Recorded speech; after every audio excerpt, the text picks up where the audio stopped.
Climate education is a key because if someone doesn't understand the problem, someone cannot really think of a solution for the problem. Education in general, especially in the African continent, is facing a lot of challenges. There is a lot of young people and kids outside of the school, but informal education and climate education is a lifestyle, and there's many ways to integrate education into the NDCs, into the national adaptation plans, because it's a must and because it's needed.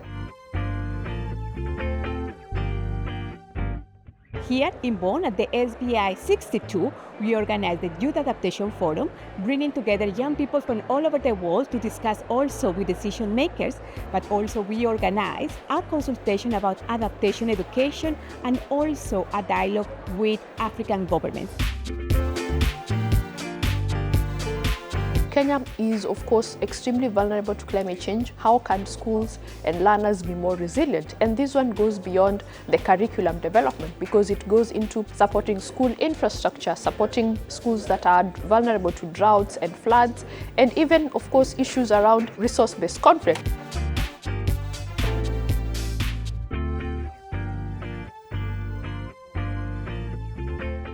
Uganda understands that adaptation is at the heart and at the center of implementing our climate action goals. We also realize the importance of stakeholder engagement, including the youth.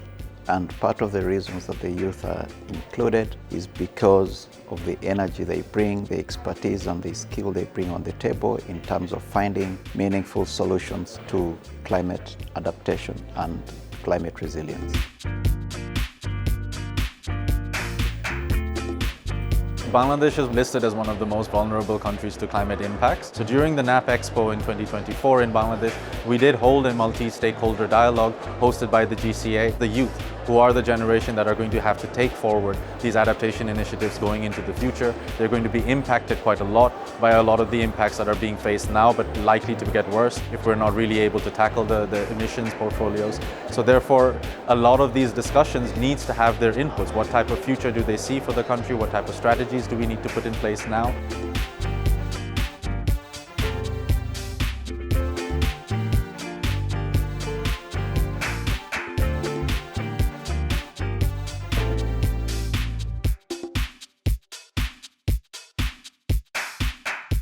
I believe we, youth, are very vibrant and energetic people and also very creative. Youth can come up with very different creative ideas in policy, in agriculture, in arts, in science, in different ways. So we also are very good at adapting to the improvement or the advancement of technology that keeps coming up each day. Adaptation is not just about dealing with climate change risks, but also it's also about seizing the opportunities that come with adaptation.